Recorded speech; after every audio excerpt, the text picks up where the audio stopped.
So, welcome. I am just gonna see if the sound works. And I apologize in advance if it's gonna be a little noisy. It's a Saturday night, and neighbors are having a party, and my laptop is having a party of its own by being very loud. So, welcome. Excuse me. This very improvised, spontaneous live fanfiction reading of the X-Files fanfiction. So the reason I'm doing this is because I said that I wanted to do these kind of things more regularly, and B is because it's Pride Month, and I wanted to read some X-Files /fic for Pride Month. I am actually working on something right now that I'm not gonna spoil, but for now I think that we could do a little /fic reading. Now, we're not gonna stay here for a very long time. Like I said, it's very spontaneous, and I'm only gonna read like one or two shorter stories. So we're not gonna stay here for a very long time, and also it is proving to be so hard to find a /fic which I can read on Twitch without, suffering any kind of repercussions. So that is PG. I love me some saucy /fic, but this is not what we're going to do tonight. We're going to read some PG stories, and just because they're PG doesn't mean that they're bad. I think that's kind of in the fanfiction world, the emphasis is always on the let's say romantic and sexual angle, but there are a lot of stories out there that are either have nothing to do with romance or are romantic but without any explicit content, and they're just as good. So we're not going to discriminate against stories that some fans might say are boring. Anyway, let's see. Anyway, we're gonna start with a story that I really liked, and I found it very, very angsty and very on brand for Mulder and Krychek genre of fanfiction. And just a little reminder, all of the stories that we read on the podcast and on the channel are old. So this podcast is about preserving and discovering, exploring fandom, like the early days of the fandom, and which is why all the stories I read here are either from the 90s or like the early 2000s. So none of the new stuff. So if you're expecting anything that was written more recently, I'm sorry, you'll find it elsewhere. But yeah, so this is from the Rat B archive, which is a gigantic Mulder Krychek fanfiction archive. And there are some stories here that are really, really good. And I am going to read one of them right now. So it's called The Rose by Amaran. I'm gonna take this bracelet off, because there we go. The Rose by Amaran. I've heard you can always find old roses in a cemetery.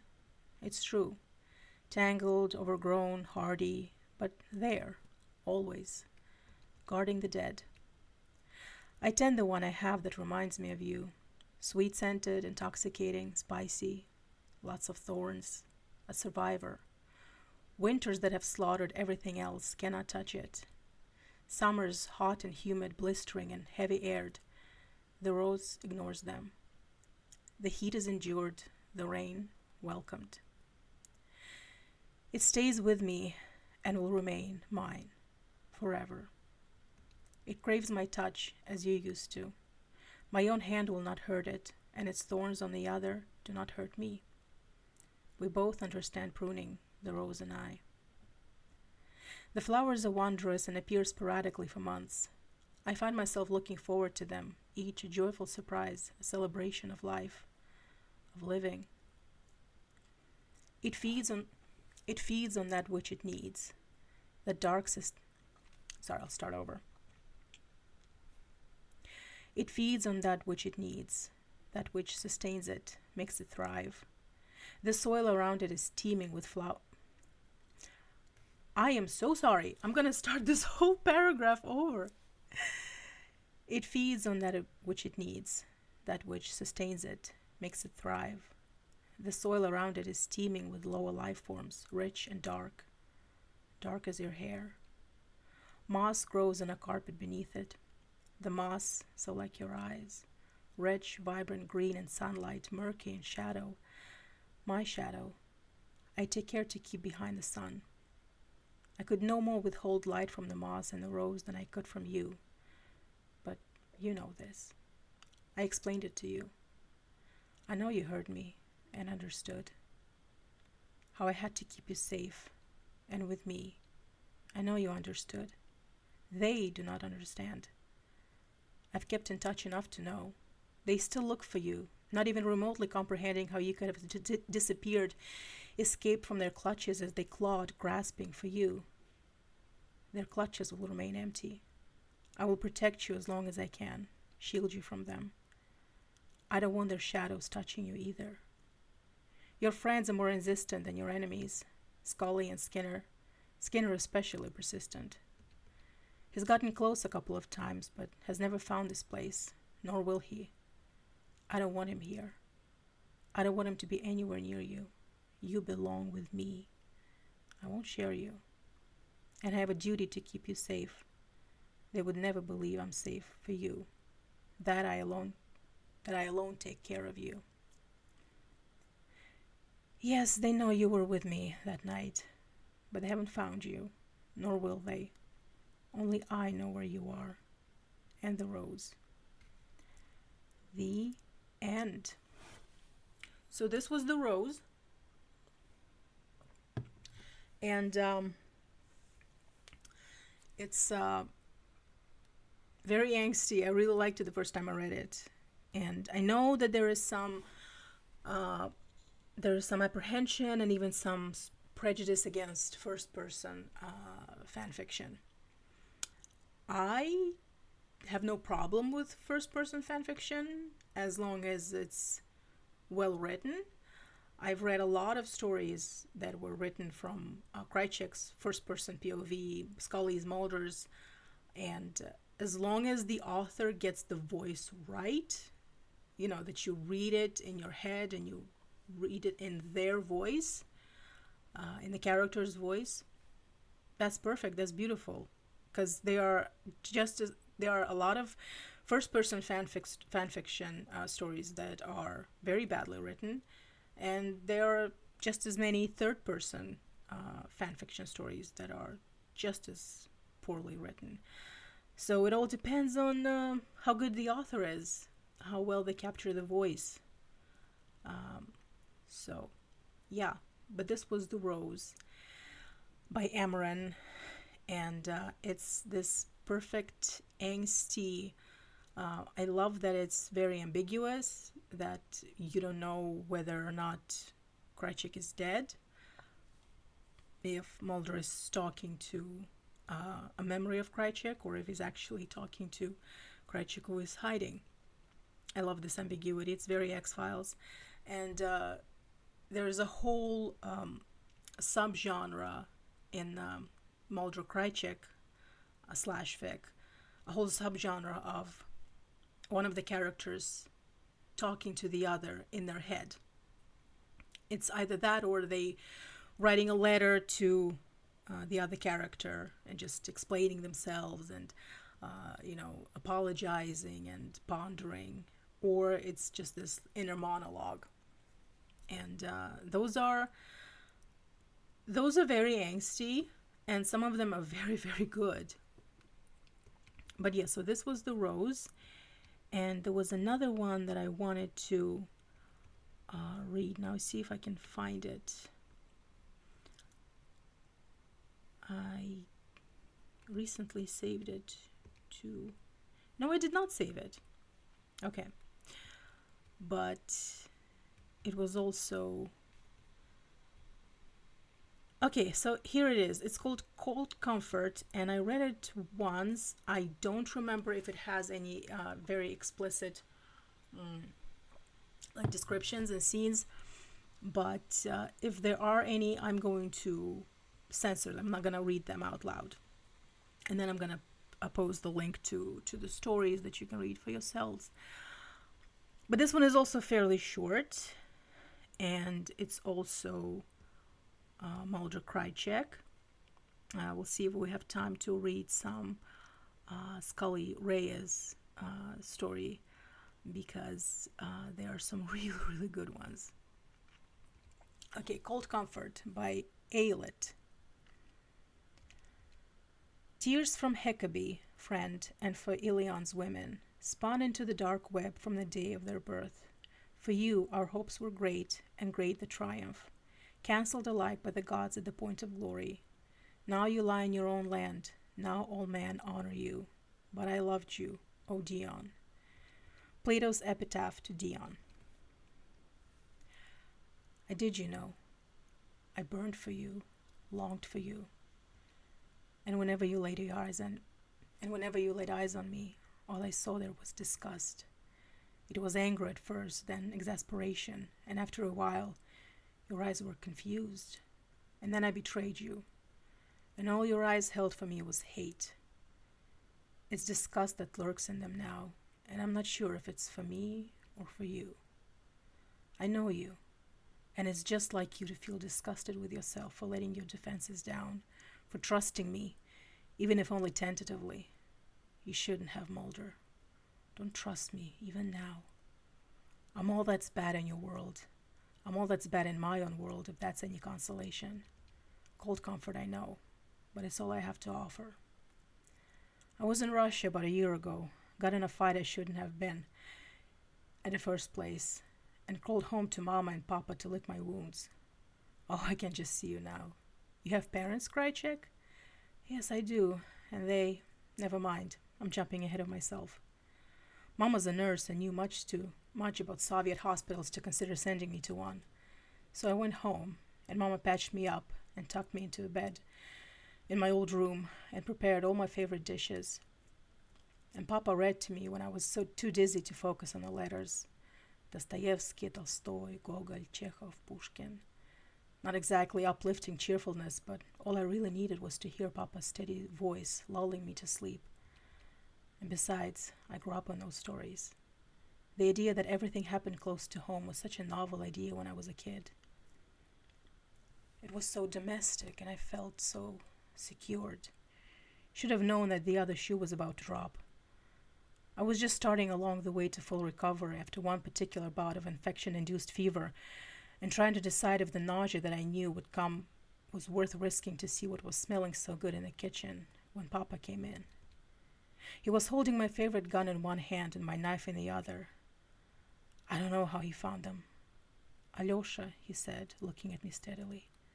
What is this? His tone was so fatherly, and he had always believed in me and supported me, and he was my father. I suppose I could chalk it up to the fever, but I'm not entirely sure I want to.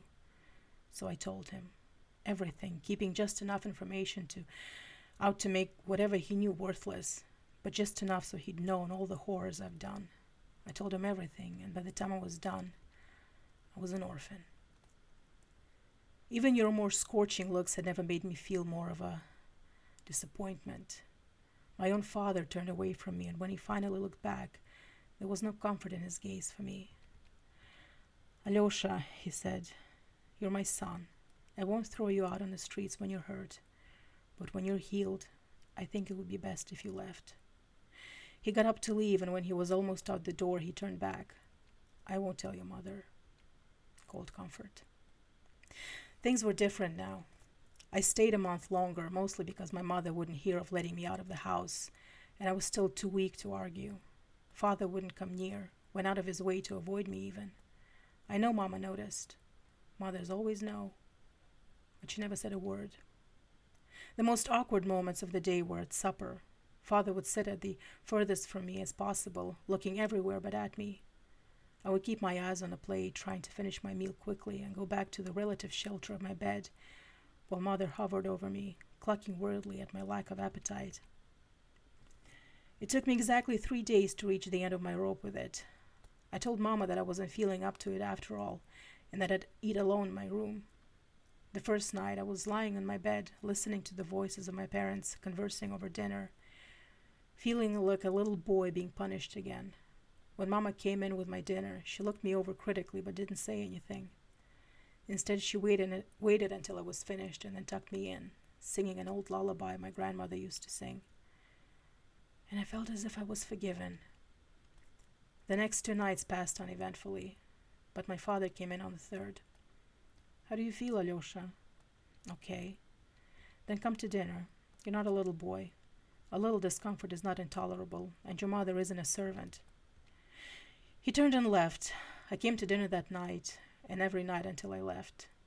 Papa didn't even acknowledge me. Mama finally agreed I was well enough to leave, and I gathered up whatever few things I brought with me. I was standing by the door late that night, checking to see if I hadn't forgotten anything important. I had said my goodbyes to Mama earlier. Father insisted on driving me to the airport. You're still my son, Alyosha, but I can't accept the things you've done.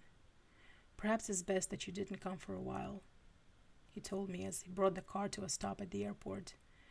There wasn't anything left to say after that. I took my bag and got out. I haven't been home since. I write to my mother every week, but I never send any of them. The first one was returned to me unopened. Since then, I would address all of them to Annushka Krychek, St. Petersburg, Russia, seal off the envelope and stash them away. So you see, Mulder, you're not the only one whom I betrayed. In any way, it might even be crueler than what I did to your father. Cold comfort, I guess. If only you knew. This would be perfect fuel to keep your profiling on end. But you'd be wrong. You don't understand me, Mulder, not at all. As long as you won't acknowledge one thing, Mulder, you never will. I love you. As simple as that. You're my knight in shining armor. But for you, I'm the evil dragon who kidnapped the fair maiden. Maybe I did. You'll never know because you'll never believe what I say, just on principle. Sometimes the thought of you is the one thing that gets me going, that gets me through nights. I don't fool myself. I'll never be able to run into your arms and have you will the world away as much as I want to. But you're the one constant in my life, the one thing that will always and forever remain the same. You're my penance, Mulder, and I'd lost the rest of my religion in that goddamn silo. You know the hardest thing about this life besides being on the run and all that? The hardest thing is being alone. Everyone's a liability. You can't trust anyone, not even yourself. But I have you, and there are times when that is all I need. I know I can trust you. You never change, Fox, and I love you for it. So every once in a while I show up at your doorstep, spew some cryptic nonsense, and let you do whatever you want with me. Your apartment is the one place in the world where I don't have to make any decisions. I always did sleep better in the lion's den.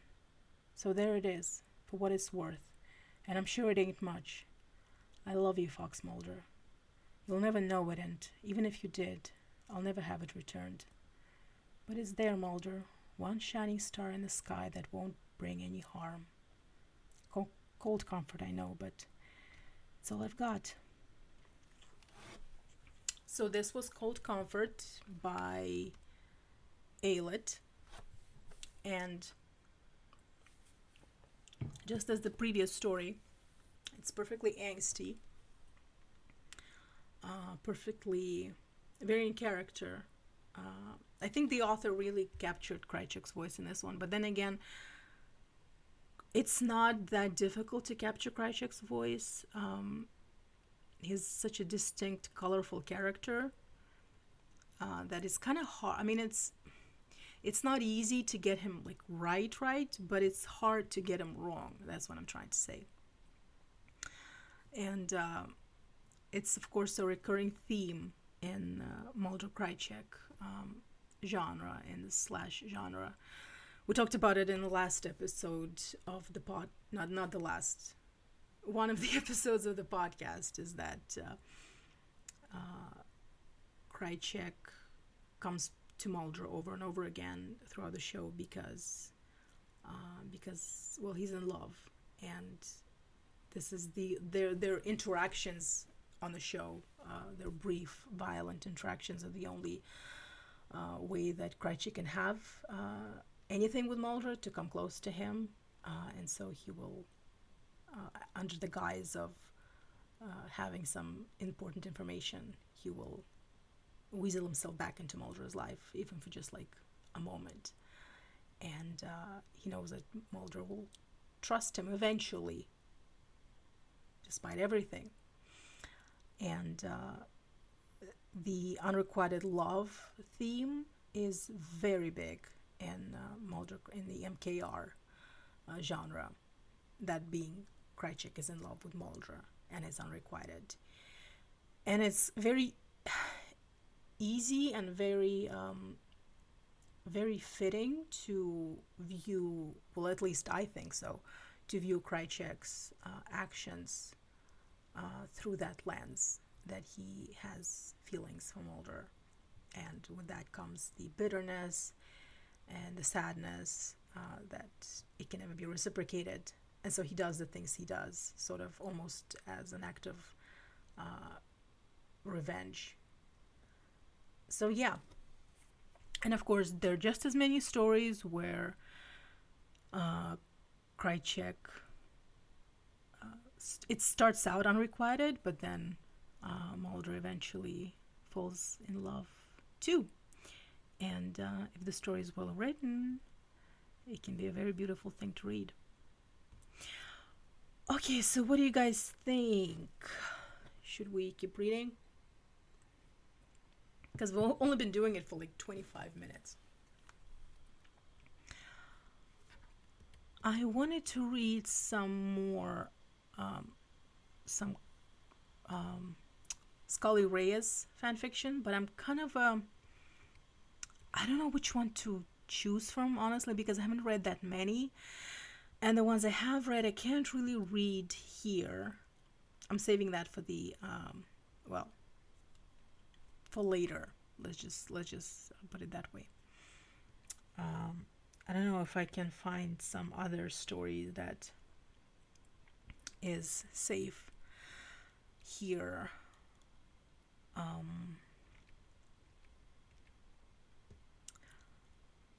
Okay, let's just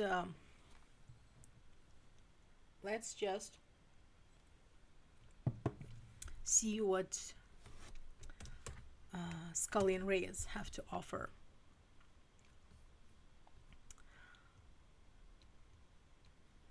There are some. Okay, so there's this site. It's fairly old, also.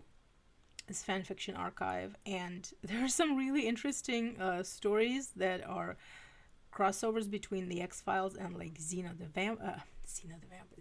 the Warrior Princess, and Stargate SG-1.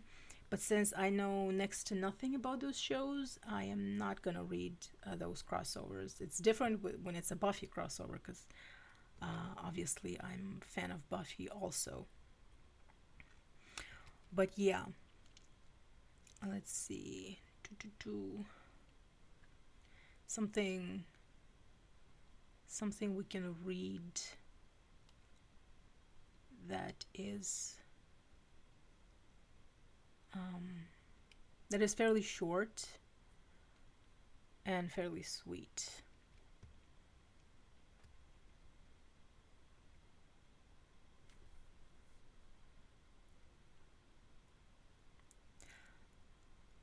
Okay, I think I'll read this one. It's not my favorite, but it does have. It's not. It's not like fluffy Scully Reyes fan fiction. It's there's some angst, there's some drama. So I'm gonna read it, and then I'm gonna let the viewer decide whether or not they like this story. So it's called Left Behind by Anne. The sedan slowed and pulled next to the curb, the driver scanning the area, her eyes zeroing in on the scene of a few blocks away. The playground down the street was deserted, save for the redhead and her toddler. His cry for more brought a smile to the watcher's face. He had grown so much since the last time she'd seen him. She kept her focus on the child, noting all the different physical changes, before she turned her attention to the mother. Monica sighed sadly. She'd really messed things up. She remembered that day clearly. The Bureau had called with her latest assignment, an undercover operation that would more than likely last for months. Monica had in turn called in a favor from a friend, managing to get reassignment to a local case. There was no way she was leaving Dana and William for a day, much less months at a time. When she turned to hang up the phone, Dana was standing in the doorway. "Hey, do you think it's a good idea to piss off the new deputy director?" Monica shrugged. "Now's as good a time as any." Dana chuckled and walked further into the room. "That's true, but there's no need this time. William and I will be perfectly fine until you get back." "I know that." Monica stepped closer. "I just don't want to leave." "Oh, come on, Monica. It's been months since you've taken a case away from Washington." Monica stayed silent. She wasn't about to let on that this wasn't the first time that she'd rearranged her assignment to stay close to home. Dana took a lover's hand. Surely you'd like to have some time alone for a change. I know you have to be tired of the same old dull routine." "Routine? It's not a routine, Dana. It's my life, and I love it." "You don't have to say that on my account. I know the grind has been getting to you. I remember how much you like to travel. Let's just drop it, okay? I don't want to go." "I think you should." "Are you trying to get rid of me?" Monica didn't like where the conversation was heading. "I just think that you should take advantage of the situation." "Situation?" Now she was upset.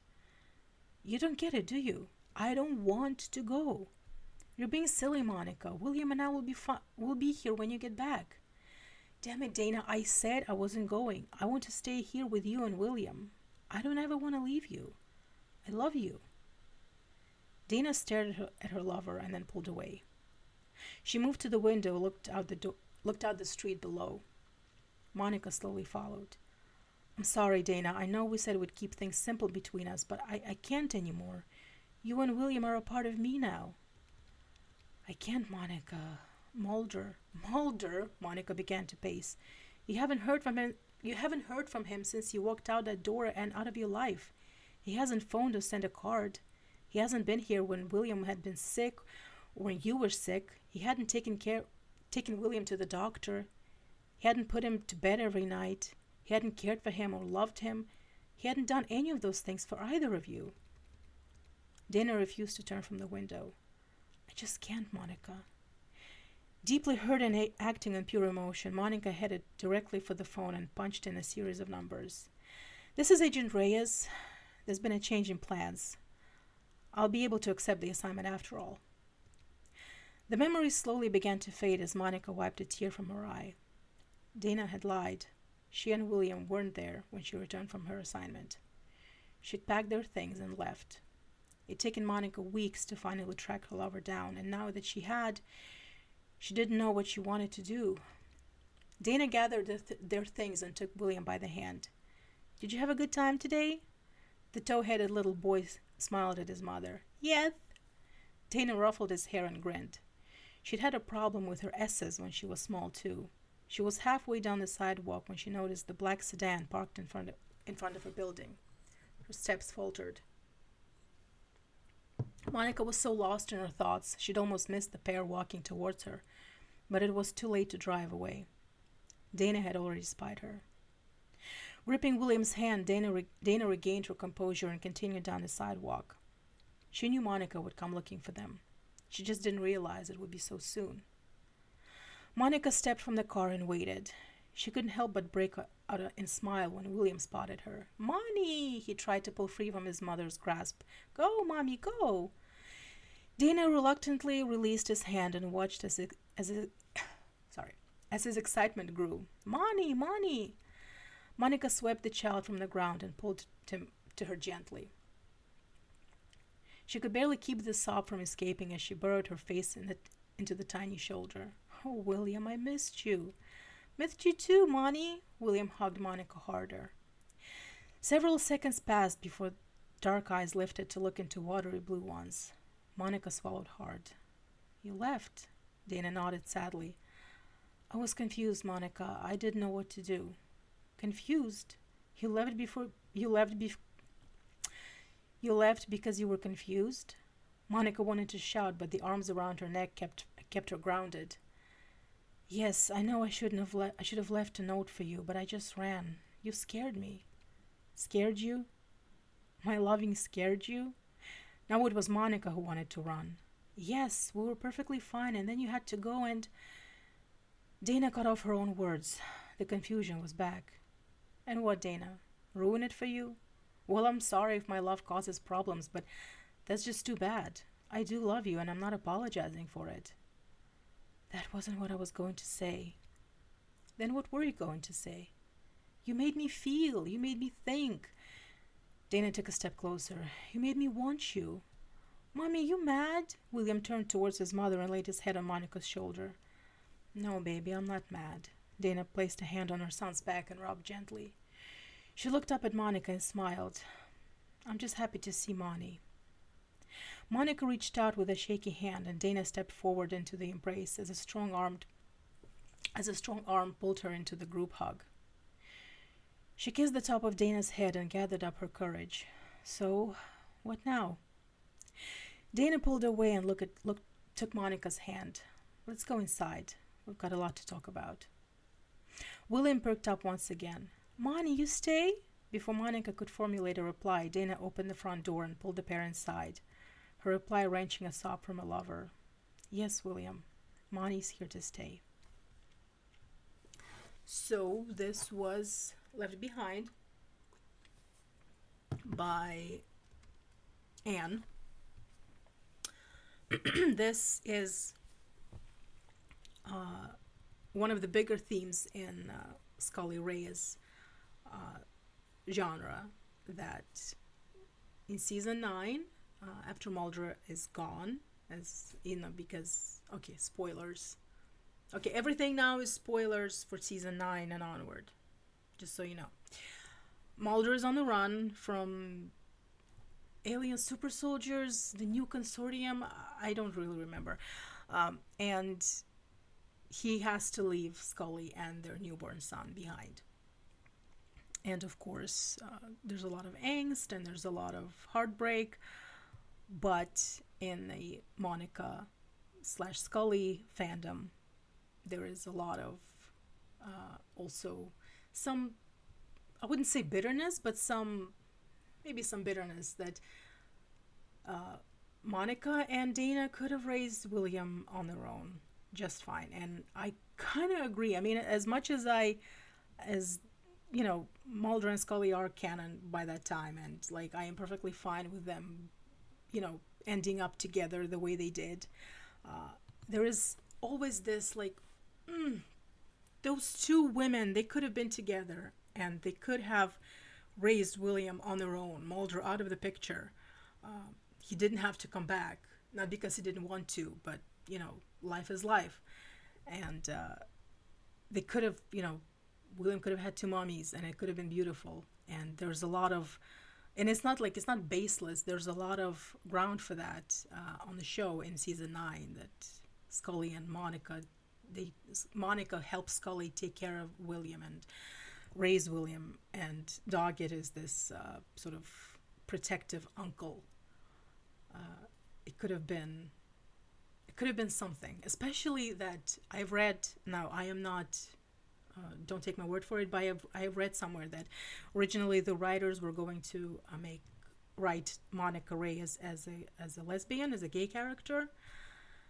And I don't know if it's true, but there is a reason why a lot of fans choose to see or just see Monica as a sapphic character. There's a lot of, I'm by myself, and there's a lot of like the sapphic energy coming from that character. I don't know if it's the way she was written or the way that Annabeth Gish has played her. And of course, there's a lot of this romantic chemistry between her and Gillian in season 9. So yeah, it's a big theme in the fan fiction, in Monica / Dana fan fiction, that with Mulder out of the picture, Scully and Reyes get to raise William together as a couple, and that's what fan fiction is for. It's for exploring ideas and scenarios that never came to pass in canon for various reasons, but that could have been plausible. So to me, that's what fan fiction is for. So that's why I don't really care for fan fiction that, especially like romantic fan fiction that is about couples pairings that are canon. Like Mulder and Scully, they did become a couple in the end. So there is no interest for me in reading how they fell in love, or like any MSR scenarios. I am much more into exploring ideas about how other characters could have gotten together, like Mulder Krychek, Scully Reyes, or Scully and Doggett. Now that's another pairing that I would love to get into, to explore more on this podcast, but that would be after Pride Month for obvious reasons. Okay, so I think that we're good for now. 40 minutes. I said we're gonna be we're just gonna be here for a little while, and I have to get up early tomorrow. Actually, I know, on a Sunday, but this has been fun, and I want to keep doing this more regularly. Just keep looking for stories that I can read on my Twitch channel, and I can later upload on my YouTube channel. And look forward to this month's podcast episode. Is going to be a little different because it's Pride Month, and because I wanted to do something a little more fun. Not that I'm not having fun with my other episodes, but yeah, this will be on YouTube like tomorrow, I guess. Depends on when I get around to actually upload it on YouTube. And I am posting the links to the story in chat so that you can read the stories by yourself. And let's see, where is the rose? Where did I put it? Hold on. Okay, just a second. The rose. No. Oh, come on.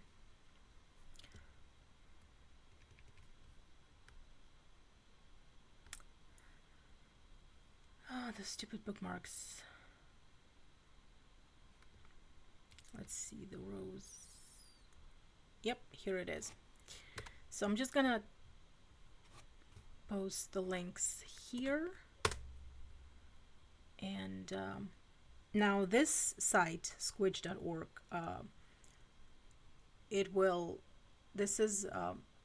it features a lot of not safe for work stories, so just that you're aware of it. Now I posted a link to a PG story, but that just so you're aware of the nature of this site. Okay, well, I guess that's it, and I will see you some other time. I'm not really sure when, but thank you for hanging with me this evening, and happy Pride Month.